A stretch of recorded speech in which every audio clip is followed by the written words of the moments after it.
నమస్కారం అండి. నమస్కారం అమ్మా. చాలా ఏళ్ల తర్వాత మళ్ళీ మనం ఒక మంచి డిస్కషన్ తో వచ్చేసాం. అవును కదా. Thank you so much ma'am. Really ఈరోజు మొదటి టాపిక్ ఏంటి అని అంటే, సామాన్యుల నుంచి సెలబ్రిటీల వరకు కూడా విడాకులు అనేది, డివోర్స్ అనేది చాలా కామన్ వర్డ్ అయిపోయింది. పెళ్ళైనది 10 ఏళ్ళక 20 ఏళ్ళక లేకపోతే 5 ఏళ్ళక అనే సమయంతో సందర్భం లేకుండా ఎప్పుడైనా కూడా విడాకులు అయిపోవచ్చు అన్నదానికి మానసికంగా సన్నద్ధంగా ఉండాలా అన్నట్టుగా అయిపోయే పరిస్థితులు. సో దీనికి అంటే కొంతమంది అడుగుతారు, మేము బేర్ చేయగలిగి ఉంటాయండి, చేయలేని ఉంటాయండి అని కూడా నాతో చాలామంది అన్నారు. నిజానికి మీ వరకు ఎంతో జీవితాన్ని చూశారు. మీకు సార్ దాంట్లో కూడా సార్ అస్సలు మాట్లాడరు, చాలా రిజర్వ్డ్గా ఉంటారు. అవునమ్మా. మీరు చక్కగా గలగలా మాట్లాడతారు, మీరు అందరితోనూ కలిసిపోతారు. సార్ చాలా రిజర్వ్డ్గా ఉంటారు. అవునమ్మా. మీ ఇద్దరు రెండు విభిన్న ధృవాలుగా ఉంటారు యాక్చువల్లీ. అయినా కూడా మీకు నచ్చేవన్నీ కూడా సార్లో ఉండకపోవచ్చు, సార్ దాంట్లో అన్నీ నచ్చేవి మీ దగ్గర ఉండకపోవచ్చు. ఇలాంటి టైంలో కూడా మీరు ఇన్నేళ్ల పాటు ఎలా మీ సంసారాన్ని ఒక తాటి మీద తీసుకొచ్చి లాగిచ్చారు అని అంటే, ఇన్నాళ్ళు ఏం చెప్తారు మ్యామ్? సొసైటీకి ఏం చెప్తారు? భలే గుర్తు చేసావురా. అసలు విభిన్న ధృవాలు, రెండు ఉత్తర దక్షిణ ధృవాలు కలవడమే గొప్పతనం. ఇప్పుడు బ్యాటరీ కూడా నెగిటివ్ అండ్ పాజిటివ్ పెడతారు చూడు, అదే కదా దాంపత్యంలో ఉన్న సంసారంలో సారమే అది. ఇద్దరు ఒకే రకమైనటువంటి దీనిలో ఉన్నారనుకో, దానిలో సారమే ఉంటుంది కదా. కాబట్టి రెండు భిన్న ధృవాలు కలవడమే గొప్పతనం కదా. ఇంకొకటి ఏమిటంటే, ఇందాక నువ్వు ఒక విడాకులు అనే మాట అన్నావు చూడు. అసలు అందరూ ఒక ఎంత తెలివి తక్కువగా ఆలోచిస్తున్నారు. ఒక్క సత్యం తెలిస్తే ఇలాంటివి జరగవురా. ఏంటంటే, భార్యాభర్తలు అనే తర్వాత ఎప్పటికైనా ఏదో సందర్భంలో విడిపోవలసిన వాళ్ళే. పని కట్టుకుని ఇంకా విడాకులు ఎందుకు? ఎప్పటికైనా జీవితంలో ఇద్దరు విడిపోవలసిన వాళ్ళే. అవును, ప్రకృతి సహజంగా. మళ్ళీ పనిగట్టుకుని మనం విడాకులను పెట్టుకోవడం ఎందుకు? ఇది ఆలోచిస్తే అసలు ఏమనిపించదు తాత్వికంగా. ఇక రెండవదంటావా, ప్రతిదీ కూడా ఇవాళ ఉన్నటువంటి తరం, నువ్వు అన్నావు సెలబ్రిటీస్ కానివ్వు, సామాన్యులు కానివ్వు, ఓపిక లేకపోవటం ఒకటి, ఎదుటివాడి యొక్క మనసును అర్థం చేసుకోలేకపోవటం ఒకటి, జీవితం పట్ల అవగాహన రాహిత్యం. ఈ కారణాల వల్ల ప్రతి చిన్న విషయాన్ని వాళ్ళు మనసుకు తీసుకుంటున్నారు. ఇప్పుడు నువ్వు ఇందాక అన్నట్టుగా భార్యాభర్తలతో మా జీవితాల్లో మేము కూడా ఎన్నో అనుభవించాం.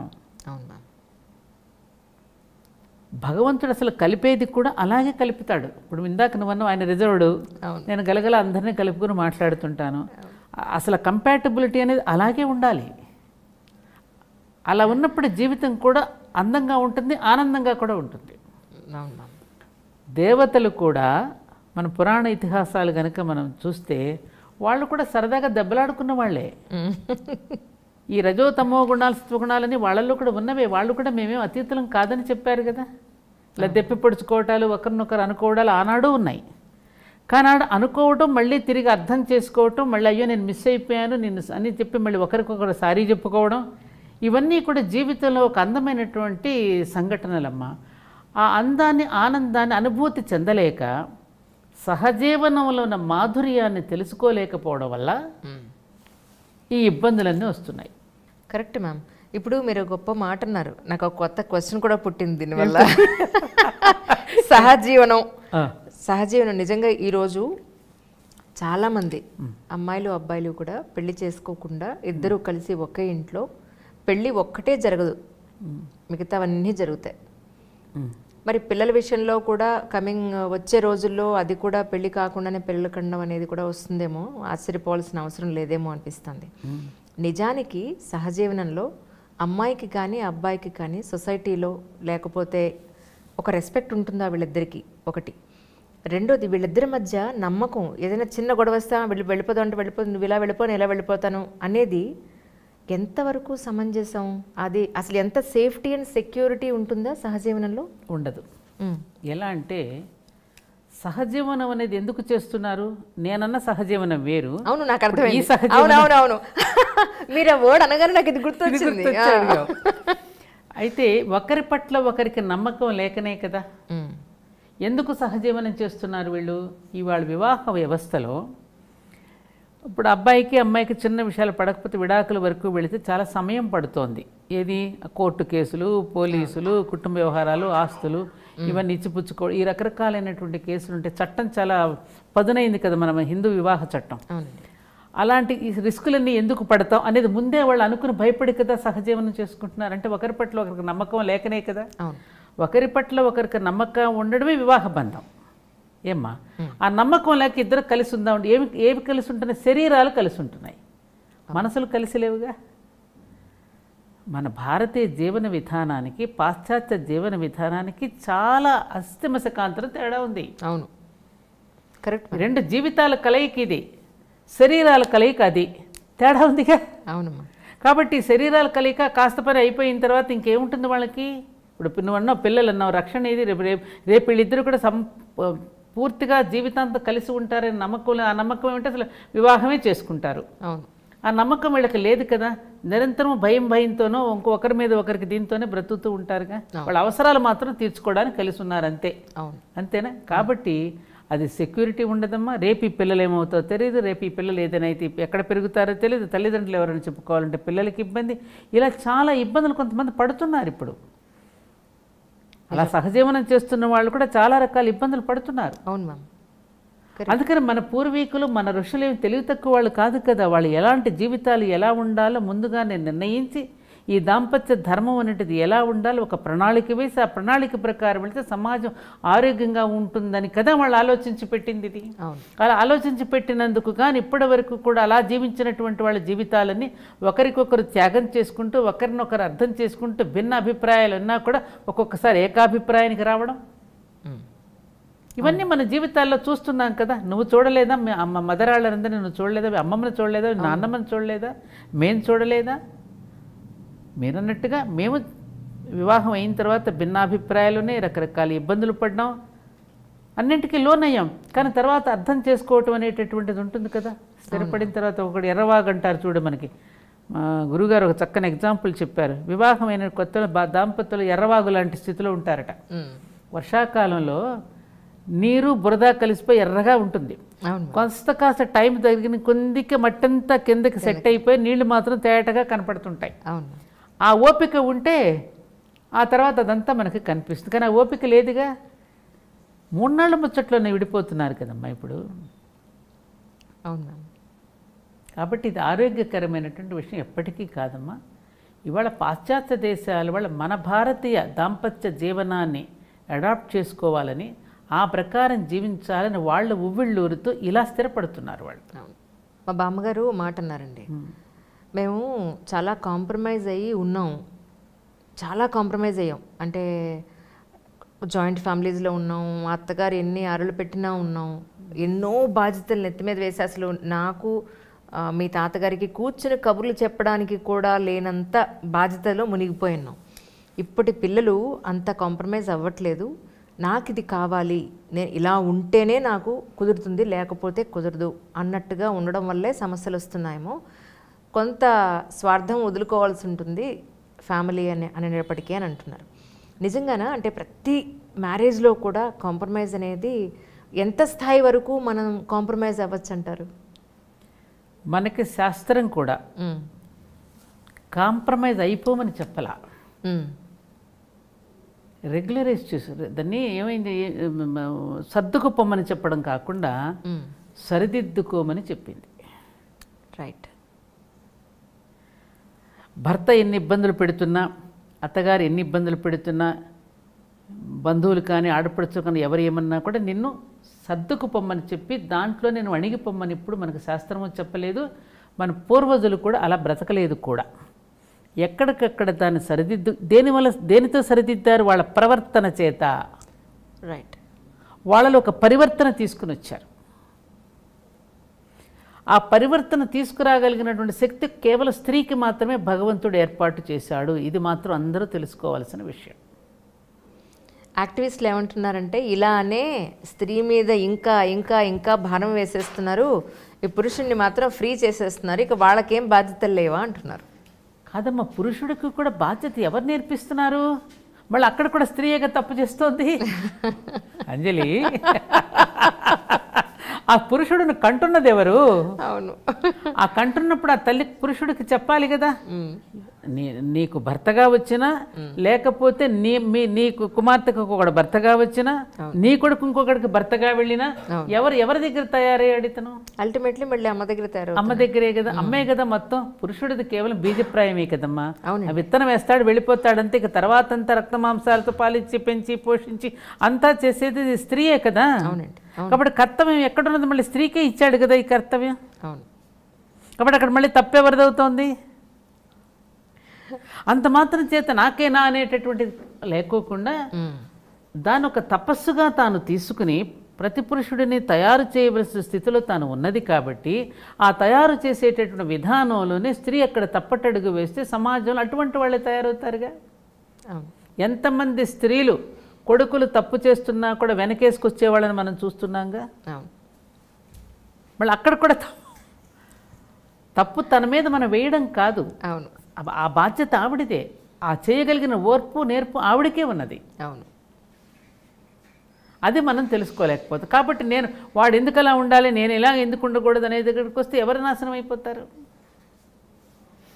పురుషుడి కంటే కూడా నువ్వు అధిక స్థానంలో ఉన్నావమ్మా. కరెక్ట్ అండి. అది ఆ స్థాయి నీకు ఇచ్చారు. ఆ మాట వాస్తవం. నువ్వు అనవసరంగా సమాన హక్కులతో వచ్చి నువ్వు ఒక స్టెప్ దిగజారుతున్నావు. నువ్వు అసలు దిగజారద్దు. నీ చెయ్యి పైనే ఉంది. వడ్డించే చెయ్యి ఎప్పుడు పైనే ఉంటుంది. ప్రతి స్త్రీ చెయ్యి పైనే ఉంది. అది మనం తెలుసుకోవాలి. మననెవరన్నా అణగగొట్టేది? అణగగొట్టే స్థితిలో నువ్వు అసలు ఎందుకు ఉండాలి? అర్థం. అలాగే ఇప్పుడు నేను నా జీవితంలో నాకు నేనుగానే ఏ మనిషిని చెప్పాను. గతంలో కూడా నీకు ఒకసారి చెప్పినట్టు నాకు గుర్తు. మా నాన్నగారు నాకు వెళ్ళేటప్పుడు, అత్తగారింటికి వెళ్ళేటప్పుడు రామాయణం ఇచ్చి పంపించారు. నీకు సుఖంగా ఉన్నప్పుడే నాకు లెటర్ రాయమ్మా, నీకు ఏదైనా బాధ కలిగితే నీకు సొల్యూషన్ ఇందులో దొరుకుతుందని చెప్పారు. ఓకే, నాకు దొరికింది సొల్యూషన్. ఎదుట వ్యక్తిత్వాన్ని కొంచెం మనం సైకాలజీని మనం అర్థం చేసుకుని ఆ ఎదుటి వ్యక్తి యొక్క అభిరుచులకు తగినట్టుగా మనం వాళ్ళ యొక్క ప్రశంసలు మనం అందుకోవాలి అంటే వాళ్ళ అభిరుచులు ఏమిటో తెలుసుకుని ఆ అభిరుచులకు తగినట్టుగా కనుక మనం ఉంటే వాళ్ళు అయిపోతారు. ఈ టెక్నిక్ ఇప్పుడు ఆధునిక యుగంలో పిల్లలకు తెలియడం లేదు. ఇది మనం ఒప్పుకుని తీరాలి. ఎందుకని? ఇప్పుడున్నటువంటి పిల్లలందరికీ కూడా తల్లిదండ్రులు ఇన్స్టెంట్గా కోరినవన్నీ ఇచ్చేస్తున్నారమ్మా. వాళ్ళకి ఏం కావాలో కూడా వాళ్ళకి తెలియని స్థితిలో పెరుగుతున్నారు. అన్నీ అందుబాటులోనే ఉంటున్నాయి. చక్కగా ఆన్లైన్లో బుక్ చేసేసుకుంటున్నారు. అడిగినవన్నీ వచ్చేస్తున్నాయి. కొండ మీద కోతినైనా తెచ్చి పెడతానంటే అందుకని ఒకళ్ళు ఇద్దరే పిల్లలు. అందుకని వాళ్ళకి ఏం కావాలో తెలియదు. జీవితపు విలువలు తెలియదు. కష్టం అంటే ఏమిటో తెలియదు. దుఃఖం అంటే ఏమిటో తెలియదు. కష్టపడడంలో ఆనందం అంటే ఏంటో తెలియదు. సొంతగా సంపాదించుకుంటూ ఉన్నప్పుడు వచ్చేటటువంటి ఆనందం ఎవరో సంపాదించి పెట్టిన డబ్బులతో మనం ఎంజాయ్ చేయడంలో మనకు థ్రిల్ ఉంటుందా? అవునండి, ఉండదు కదా. అందుకని ఆ కష్ట సుఖాల యొక్క ఆనందం ఏమిటో తెలియకపోవడం వల్ల ఒక చిన్న ఇన్సిడెంట్ జరిగిన వెంటనే విడాకులకు వెళ్ళిపోతున్నారు. ఇది నేను బాగా గమనిస్తున్నటువంటి విషయం. అసలు విడాకుల వరకు వెళ్లకుండానే పెళ్లికి ముందు, అది లవ్ మ్యారేజ్ అవనివ్వండి, అరేంజ్డ్ మ్యారేజ్ అవనివ్వండి, ఇద్దరు ఫ్యామిలీసు, వధూవరులు ఇద్దరూ కూడా తెలుసుకోవలసినవి, మాట్లాడుకోవలసినవి అంశాలంటే ఏం చెప్తారమ్మా? పూర్వపు రోజుల్లో, మరీ బాగా పూర్వపు రోజుల్లో స్వయంవరాలు ఉండేవి. ఎందుకంటే కుమార్తెకు తగినటువంటి వరుడు రావాలంటే అతని సామర్థ్యాన్ని ఎంపిక చేసి వాళ్ళిద్దరికీ కంపాటబిలిటీ ఎలా కుదురుతుందని చూసి వివాహాలు చేసేవారు. తర్వాత జనరేషన్స్కి మనకు వచ్చింది, మన పూర్వీకుల దగ్గరికి వచ్చేసరికి, మన తాత ముత్తాతల దగ్గర నుంచి వచ్చేసరికి అప్పుడున్నటువంటి ప్రయాణ సౌకర్యాలు అవి అంతగా లేవు. కాబట్టి దగ్గర బంధువుల్లోనూ, దగ్గర తెలిసిన వాళ్ళ దగ్గర వివాహాలు జరిపేసి వాళ్ళ ఒక జనరేషన్ నుంచి వాళ్ళకి జీన్స్ పట్టి కదమ్మా వచ్చేది. ఏదైనా మన జెనెటిక్ ప్రాబ్లమ్స్ కొన్ని ఉంటాయి కదా, దానిని బట్టి తెలుసుకుని వివాహాలు జరిపేవారు. రైట్. జరిపి అమ్మాయికి జాగ్రత్త తీసుకోవడం కోసం అని చెప్పి ముందుగానే పసుపు కుంకుమలు అనేవారు ఆ రోజుల్లో. ఓకే. ఇప్పుడు తర్వాత అది డౌరీగా మారింది. ఆ పసుపు కుంకుమలుగా అమ్మాయికి ఇస్తున్నాం, అమ్మాయి ఖర్చుల నిమిత్తం అనడం వేరు, డౌరీగా కట్నంగా ఇస్తున్నాం అనడంలో అసలు అక్కడే భావం తేడా వచ్చేసింది. అంటే ఆ అబ్బాయిని కొనుక్కున్నట్టు అయిపోతుంది అక్కడ డబ్బులు ఇచ్చి. మారిపోలా? అదే అమ్మాయిని పసుపు కుంకుమలుగా ఇచ్చి పంపిస్తున్నాం ఆస్తిపాస్తులు అనేది అక్కడ ఒక పవిత్రమైన ఒక భావన ఉంది. ఆ రాను రాను భావనల్లో కూడా మన ఆలోచనలో కూడా మన భాషలో కూడా మార్పు వచ్చింది. ఇక తర్వాత ఇప్పుడు డేటింగ్ వరకు వచ్చేసింది. ముందుగానే వాళ్ళు మాట్లాడుకోవాలి, ఒకరినొకరు అర్థం చేసుకో. నిజంగా వీళ్ళిద్దరూ మాట్లాడుకుంటే ఏ పార్కుకి వెళ్ళో సినిమా హాల్కి వెళ్ళి నిజంగా వాళ్ళిద్దరిని ఒకరినొకరు అర్థం చేసుకునేంత తీరిక ఓపిక వీళ్ళకుందా? వాళ్ళు నటిస్తున్నారా? నిజంగా మాట్లాడుతున్నారా? వాళ్ళు చిత్తశుద్ధితో ఉన్నారా? నిజంగా మనపూర్వకంగా మాట్లాడుతున్నారా అనేటటువంటిది ఎంతవరకు వీళ్ళు గ్రహించగలుగుతారు? అప్పుడు ఏమంటున్నారు, అప్పుడు మేము తిరిగినప్పుడు అమ్మాయి అలా లేదండి, ఆ అబ్బాయి అలా లేడండి, ఇప్పుడు పెళ్ళి అయిపోయిన తర్వాత ఇప్పుడు తెలిసిందండి ఇతను మోసగాడని. మరి అప్పుడు తర్వాత ఎందుకని అంటున్నారు అంటే ఇక్కడ అవగాహన లోపం ఉందని నీకు అర్థమవుతోందిగా. అవును, కానీ అన్నిటికన్నా మించి మ్యామ్ ఆ టైంలో వాళ్ళిద్దరి మధ్య ఉండే అట్రాక్షన్ కానీ వాళ్ళిద్దరి మధ్య ఉండేటువంటి ఒక పొర అనేది నిజాన్ని ఎప్పుడు కప్పిపుచ్చి ఉంచుతుందేమో, కనిపించదేమో నేను అనుకోవడం. నిజాన్ని కప్పిపుచ్చు ఎప్పుడు తర్వాత తెలుస్తుంది. ఇప్పుడు ఆ టైంలో ఏమవుతుందంటే అంజలి, మీరు అన్నట్టుగా ఒక అట్రాక్షన్, ఒక మోహం, ఆ వయసులో ఆ మోహమే, ఆ మోహాన్ని ప్రేమ అనుకుంటున్నారు. మోహం వేరు, ప్రేమ వేరు. ప్రేమ అనేది అనంతమైనటువంటిది. అది కేవలం ఒక స్త్రీ పురుషుడి మధ్య ఉండేది కాదు కదా. అమ్మ చూపించేది ప్రేమే, నాన్న చూపించేది ప్రేమే, ఒక గురువు చూపించేది ఆ ప్రేమ ఎట్లాంటిది? అన్కండిషనల్ లవ్ అది. అక్కడ ఇంకేం ఉండదు, అది అంతులేనటువంటిది. ఇప్పుడు అనుకునేటటువంటి ఈ ప్రేమ అనేది నిజమైన ప్రేమ కాదు. ఇది కేవలం మోహం. స్త్రీ పురుషుల మధ్య ఒక బంధాన్ని, ఒక క్రియేషన్ కోసం, తరాల నుండి తరాలు రావడం కోసం పెట్టినటువంటి ఒక బాంధవ్యం. ఇది దేవుడి చేత సృష్టింపబడింది. ఈ వివాహాలు చేయటం అనేటటువంటి దాంట్లో పెద్దలు ఎవరైతే ఉన్నారో, అటు తల్లిదండ్రులు కానీ, అమ్మాయి తల్లిదండ్రులు కానీ, అబ్బాయి తల్లిదండ్రులు కానీ, ఆ రోజుల్లో అటు 7 తరాలు ఇటు 7 తరాలని ఎందుకనేవారు? ఇందాక నేను చెప్పినటువంటి జెనెటిక్ ప్రాబ్లమ్స్. ఇది సైన్స్ కూడా చెప్తోందిగా. అవును, వాళ్ళ సైన్స్ కూడా దాని గురించి నొక్కి వక్కాణిస్తుంది కదమ్మా ఇప్పుడు. అవునండి. ఇవాళ ఏమవుతుంది, ఖండాంతరాల వరకు వ్యాపించేసేసి ఇప్పుడు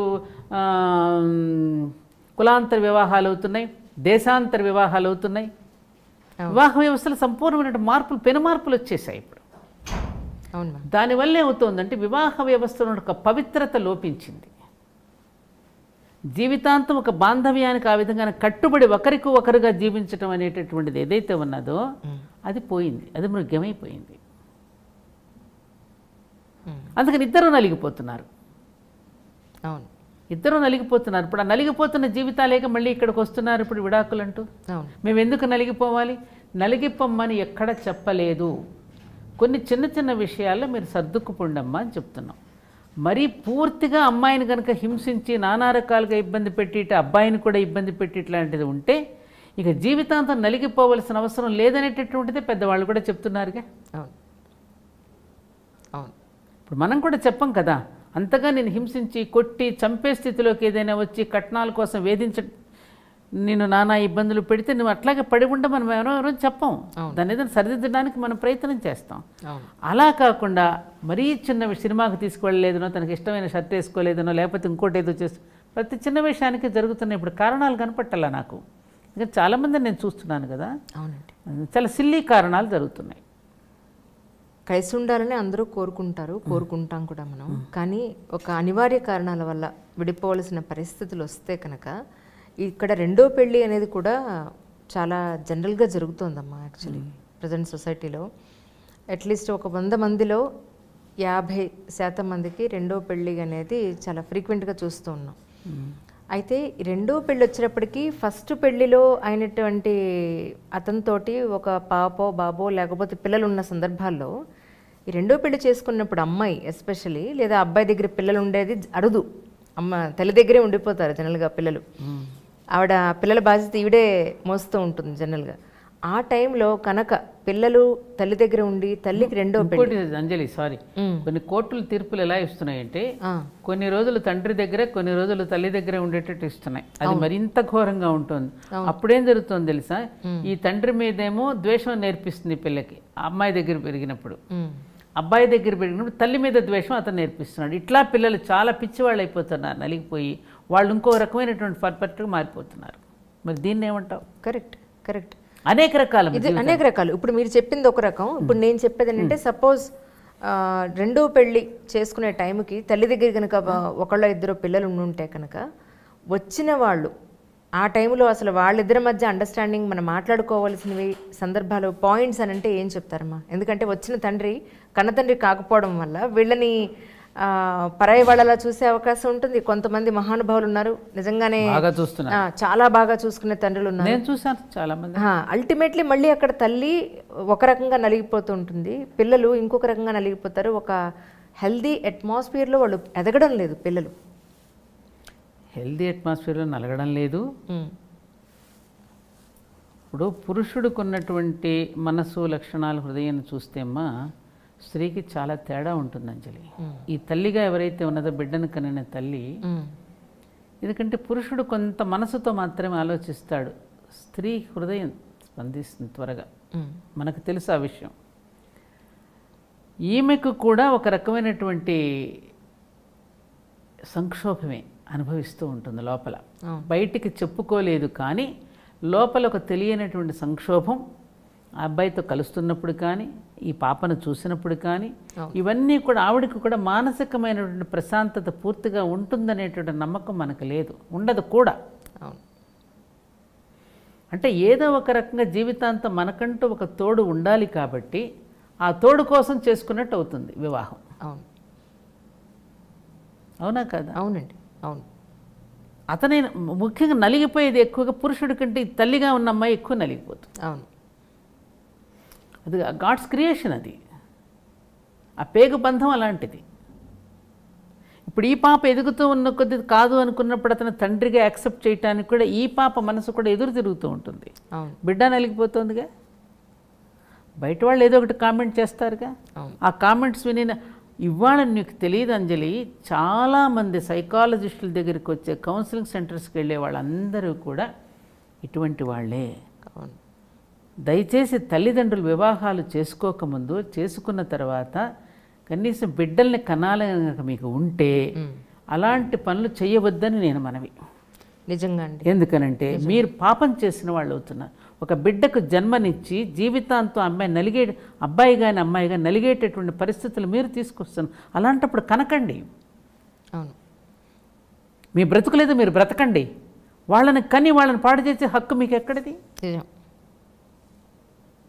ఎంతమంది అమ్మ పిచ్చివాళ్ళు అయిపోతున్నారు పిల్లలు, చివరికి డ్రగ్స్కి అలవాటు పడిపోతున్నారు, డిప్రెషన్కి వెళ్ళిపోతున్నారు, ఆత్మహత్యలు చేసుకుంటున్నారు. ఎన్ని కేసులు జరుగుతున్నాయి ఇలాంటివి తెలుసా మీకు? ఎవరు తప్పిది? పోనీ ఏమన్నా ఇప్పుడున్నటువంటి వాళ్ళు ఏమైనా చదువు లేని వాళ్ళు అంతా చదువుకున్న వాళ్ళే కదా. మరి 3వ తరగతి 2వ తరగతి అసలు ఏమీ చదువుకోనట్టు పెద్ద బాల శిక్ష చదువుకుని అసలు ఏమీ చదువుకుని జీవిత సత్యాలను తెలుసుకున్న వాళ్ళు అంత బాగా బ్రతికారే. మరి ఏం చదువుకుని మీరేం చేస్తున్నారు?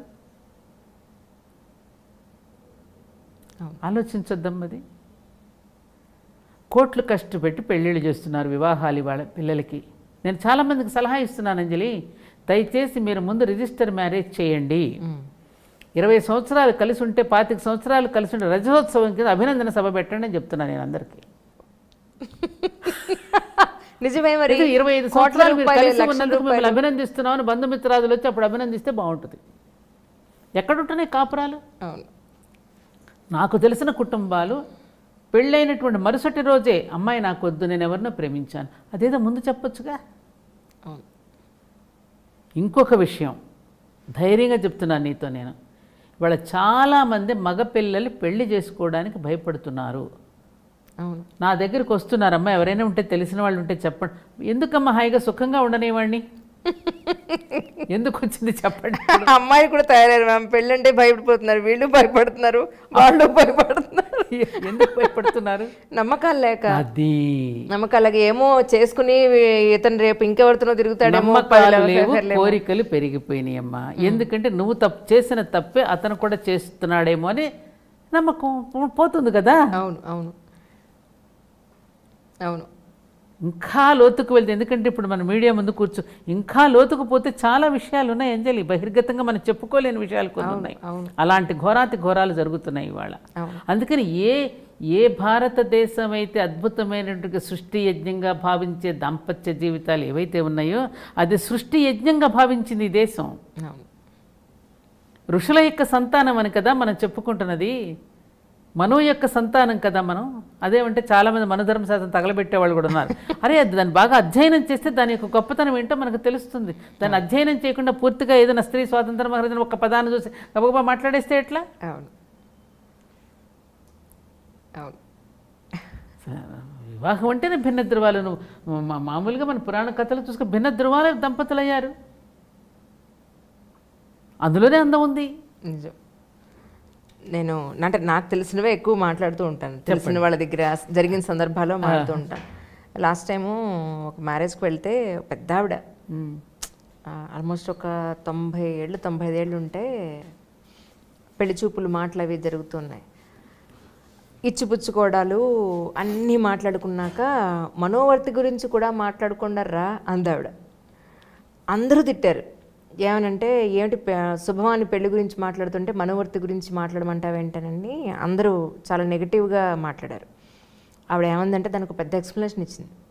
నా వయసు నేను ఇంకొక సంవత్సరంలో 2 ఏళ్లలో 80లో పడతాను. మా అమ్మ మా అమ్మమ్మలు వీళ్ళందరూ కూడా పెళ్ళప్పుడే రేపు ఏదైనా ఇటు పిల్ల పోయినా కాలం చేయొచ్చు, పిల్లాడైనా కాలం చేయొచ్చు, పిల్లలు పుట్టాక కాలం చేయొచ్చు, పిల్లలు పుట్టకపోయినా కాలం చేయొచ్చు, మనిషి ప్రాణానికి గ్యారంటీ లేదు. అలాగే రేపు వీళ్ళిద్దరి మధ్య అభిప్రాయ భేదాలు వచ్చి విడిపోయినా కూడా అబ్బాయి ఏముంది అన్నీ కొంత అటు ఇటుగా అడ్జస్ట్ అయిపోతాడు. అమ్మాయికి ఒకసారి పిల్లాడు పుట్టిన తర్వాత అదొక సెకండ్ హ్యాండ్లా కనపడుతూ ఉంటుంది చేసుకోబోయేవాడికి. సో ఈ అమ్మాయికి ఒక ఆధారం ఉండాలి. సో అందుకని మనోవర్తి కూడా ఇప్పుడే మాట్లాడమని పట్టుబట్టించి పేపర్ మీద రాయించి రిజిస్ట్రేషన్ చేయించిందండి. 100% కరెక్ట్ చేయించింది. అంతేనంటారా? 100%. పూర్వం ఆలోచించేవారు ఇవన్నీ, పూర్వం ఆలోచించే చేసేవారు మా వివాహాలు. ఇప్పుడు అలాంటిదేమీ లేకోకుండా చేసినటువంటి వివాహాలు ఇప్పటికీ కూడా కొడుకులు బాగా డబ్బున్న వాళ్ళవి ఉండి కూడా తల్లికి ₹1 కూడా ఉంచకుండా ఆవిడ ఖర్చులకి మందులకి కూడా లేకుండా ఉన్నటువంటి వాళ్ళని బాగా డబ్బున్న కుటుంబాల్లో నేను చాలామందిని చూస్తున్నాను. అవును. మరి అవన్నీ పూర్వం తల్లిదండ్రులు బిడ్డని ఇచ్చేటప్పుడు ఇవన్నీ ఆలోచించి ఆ మనోవర్తి విషయం కూడా ముందుగానే ఆలోచించి ప్లాన్ చేసేవారు. అప్పట్లో ఆయుు ప్రమాణం కూడా తక్కువ కదా, చిన్న వయసులోనే చనిపోయేవారు. బై ఇంకోటి ఏంటి, మన భారతదేశంలో ఉన్నటువంటి ఒక గొప్ప విషయం అనాలా, మామూలుగా ఇప్పుడు ఆ విషయం చెప్తే ఇదేం గొప్ప విషయం అని కూడా అనుకోవచ్చు, కానీ దీనిలో ఒక అర్థం ఉందమ్మా. భర్తకి భార్యకి మధ్యలో ఆ రోజుల్లో 5-6 సంవత్సరాలు 8 సంవత్సరాలు 10 సంవత్సరాలు కూడా ఉండేది. అవును. అతను ముందే చనిపోతాడనేటటువంటిది వీళ్ళకి ముందుగానే తెలుసు. తెలిసి కూడా అంగీకరించడం అనేటువంటిది గొప్ప విషయం. స్త్రీ కూడా దానికి సిద్ధపడుతుంది. అవునా? అలాంటప్పుడు ఏమిటి మరి ఇవిడి పరిస్థితి? భర్తలు ఎక్కువగా ముందు భర్తలే వెళ్ళిపోవడం అనేది సహజంగా ఎక్కువగా జరుగుతుంది. అది కారణం ఏమిటి? అది కూడా సృష్టి నిర్మాణమే. పురుషుడు లేకపోతే స్త్రీ బ్రతకగలుగుతుంది. ఏమీ లేకపోయినా పాచి పని చేసుకున్నా బ్రతకగలిగేటటువంటి శక్తి ఓపిక ఆవిడకుంటుంది. పురుషుడికి అది లేదు. డిఫరెంట్ హార్మోన్స్ పెట్టాడు కదా ఇద్దరికి భగవంతుడు, అవునా కాదా? సృష్టి యొక్క నిర్మాణాన్ని, సృష్టిలో జరిగే విషయాలను కనుక మనం తరచుగా కనుక బాగా తరిచి చూస్తే మనకు అర్థమవుతుంది. ఇదేంటి ఆఫ్టర్ ఆల్ ఇదంతా బుల్షిట్ అనుకుంటే మనకేం పైపైన చూస్తే ఏం తెలియదమ్మా. అందుకని పూర్వజులు ఏం చేసేవారు, వాళ్ళంతా అమ్మాయి యొక్క భవిష్యత్తుని గురించి ఆలోచించి నువ్వు అన్నట్టుగా మనోవర్తన గురించి కూడా ముందే మాట్లాడుకునేవారు. తప్పే ఉంది? ఇప్పుడు ఈ రోజుల్లో కూడా పెద్దవాడు మాట్లాడిందంటే చాలా గొప్ప విషయం అది.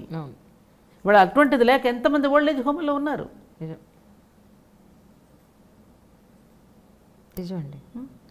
అందుకని ఇప్పుడు తల్లిదండ్రులు జాగ్రత్త పడుతున్నారు. ముందు వాళ్ళది వాళ్ళు పెట్టుకుని వాళ్ళ వాటా వాళ్ళకు ఉంచుకుని మిగతాది పిల్లలకి ఇస్తున్నారు. కరెక్ట్. పెళ్లి చేసుకోవాలి అని అనుకునే కుటుంబాలకి, అమ్మాయికి అబ్బాయికి కూడా మీరు ఏం చెప్తారు? అమ్మా, స్త్రీ పురుషుల సంబంధం అనేటటువంటిది భగవంతుడి చేత ఏర్పాటు చేయబడింది. అవునా? ఈ రెండింటి మధ్య విభాగాన్ని ఎందుకు పెట్టాడు? విభాగాన్ని? మళ్ళీ పునఃసృష్టి కోసం. అవును, అంతే కదా. అవును.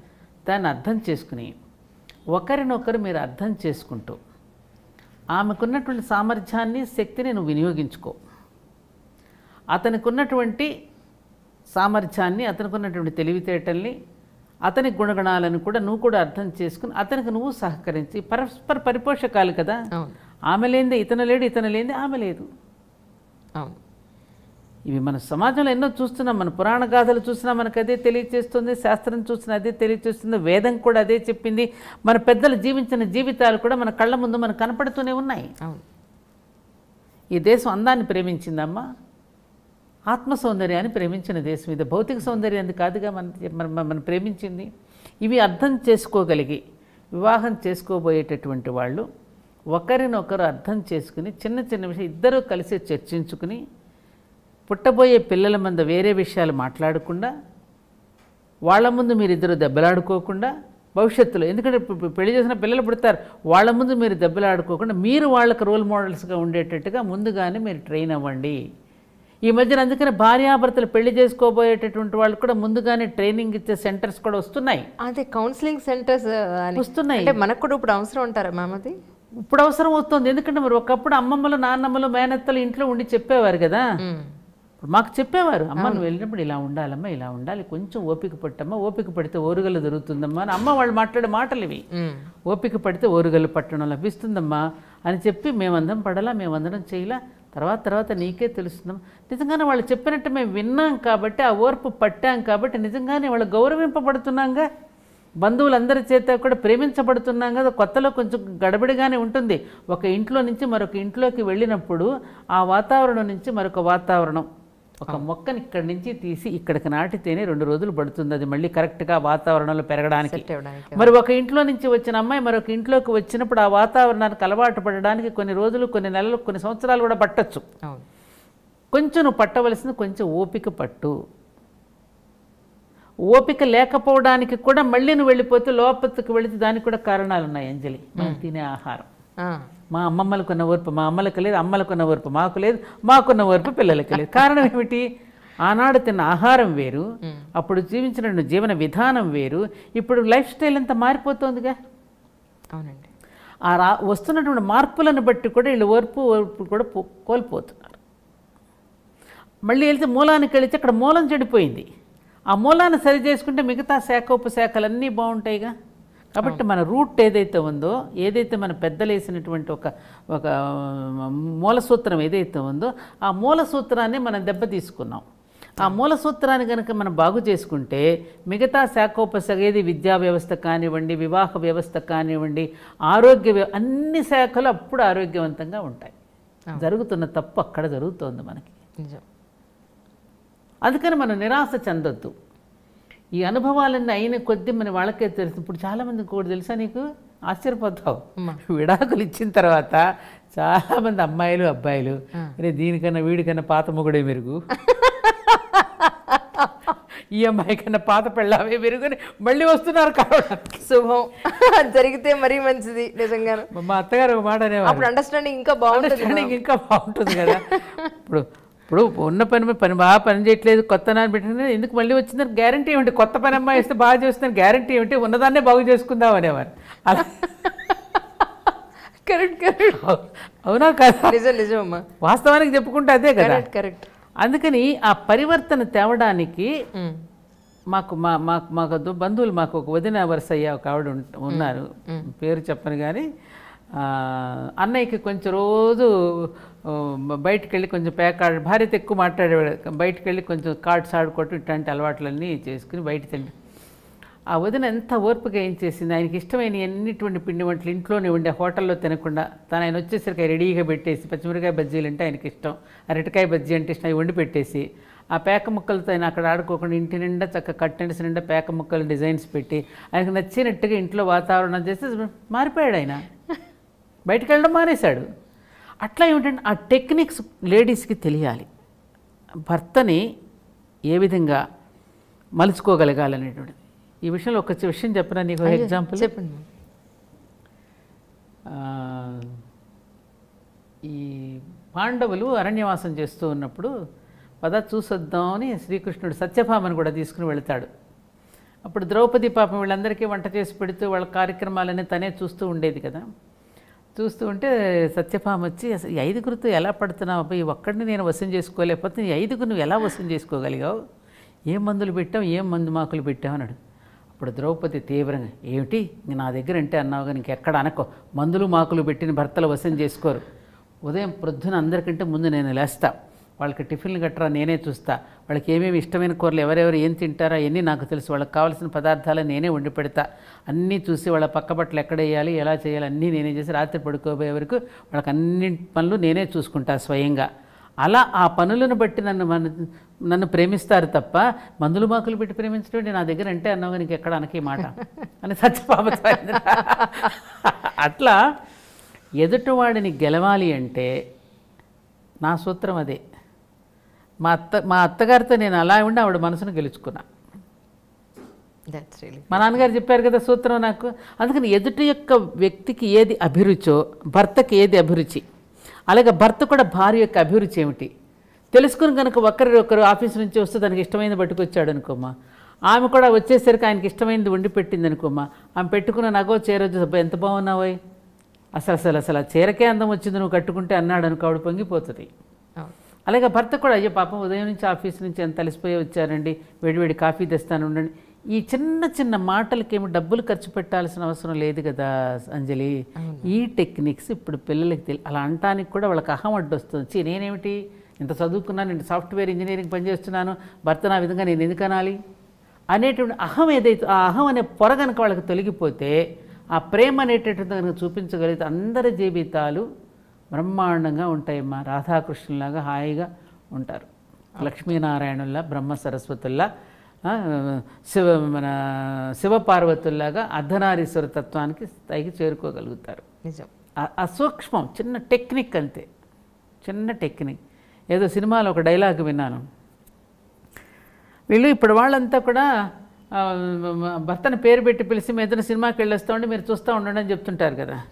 అలా అనకుండా నేను మీ అబ్బాయి మా అందరం కదే అలవాటు, పేరు మీ అబ్బాయి అత్తయ్య మీ అబ్బాయి అత్తయ్య అనేమనగా ఈగేముంటుంది, ఓహో నా అబ్బాయే కదా నా కొడుకే కదా అనే ఫీలింగ్ నువ్వు ఇస్తున్నావు. అవును అవును. ఆ మాటలో చూసావు ఎంత తేడా ఉందో. నిజం. అవును. అక్కడ పిల్లలకి ఏమిటంటే ఆ టెక్నిక్స్ తేడా తెలియకుండా మాట్లాడటం అనేది తెలియక చాలా చిక్కులు తెచ్చిపెట్టుకుంటున్నారు. నిజం. సహజంగా స్త్రీలో ఉండేటటువంటి దాన్ని కొంచెం మనం గుర్తుపెట్టుకుని, అరే మేమిద్దరం కలిసి ఉండేవాళ్ళ మూడో వ్యక్తి వచ్చినప్పుడు ఆ మనస్తత్వం ఎలా ఉంటుంది, అప్పుడు ఆమెను ఎట్లా మనం ట్యాక్ట్ఫుల్గా మనం ఇది చేసుకోవాలి, ఎలా మంచి చేసుకోవాలి. ఆంజనేయ స్వామి కనుక ఆమెను తీసుకురావడానికి ఒక్కొక్కరిని తన చక్కని మాటతో ఎలా అయితే తన వశం చేసుకుంటూ విజయం సాధించాడో, అలా మన జీవితంలో కూడా ప్రతి సన్నివేశంలో కూడా మన మాటే ఒక కామధేను, ఇది ఏది కోరితే అది ఇస్తున్నాం. ఈ టెక్నిక్ తెలుసుకుంటే చాలు అందరి జీవితాలు బాగుంటాయమ్మా. అవునమ్మా. ఇది తెలియకే నలిగిపోతున్నాయి నా అభిప్రాయం, నేను చూసినటువంటి నా అనుభవం నీకు చెప్తున్నా. చాలా చక్కటి విషయాలు, చాలా చాలా బాగా ఎక్స్ప్లెయిన్ చేశారు అమ్మా. వ్యూవర్స్ అందరూ కూడా ఇందులో ఇక్కడెందుకు నవ్వారు ఇలా లేకపోతే ఇదెందుకు అన్నారు అని కామెంట్స్ పెట్టకుండా, ఇందులో నెగిటివ్ చూడకుండా, ఇందులో మీకు ఏదైనా ఉపయోగపడితే అదేమన్నా వాడి అందరికీ మంచి జరగాలని మనస్ఫూర్తిగా అమ్మ నేను కూడా కోరుకుంటున్నాం. అమ్మ చాలా thank you so much for your coming. Really మిమ్మల్ని ఇబ్బంది పెడితే మాత్రం దయించి క్షమించాలి. ఇబ్బంది అనుకు నేను చెప్పాను కదా అమ్మ, ఈ సమాజం వసుధైవ కుటుంబకం. ఈ సమాజంలో ఉన్న ప్రతి పిల్లలు మన బిడ్డలే, ఇది నా భావన. మన బిడ్డలందరూ సుఖంగా ఉండాలి, సంతోషంగా ఉండాలనేది మనం ఎప్పుడూ కోరుకుంటాం. అది అందరి బిడ్డలని ఒకే చోట మనం చూడలేం కాబట్టి నువ్వు అంతమందికి కూడా వాళ్ళని ఆలింగనం చేసుకుని అమ్మ ఇలా బ్రతకండి అని చెప్పడానికి నువ్వు నాకు అవకాశం ఇచ్చావుగా, అందుకు నీకు థ్యాంక్స్ చెప్పు. అయ్యో థ్యాంక్ యూ అమ్మా, thank you so much once again. Thanks అమ్మా. మంచిది.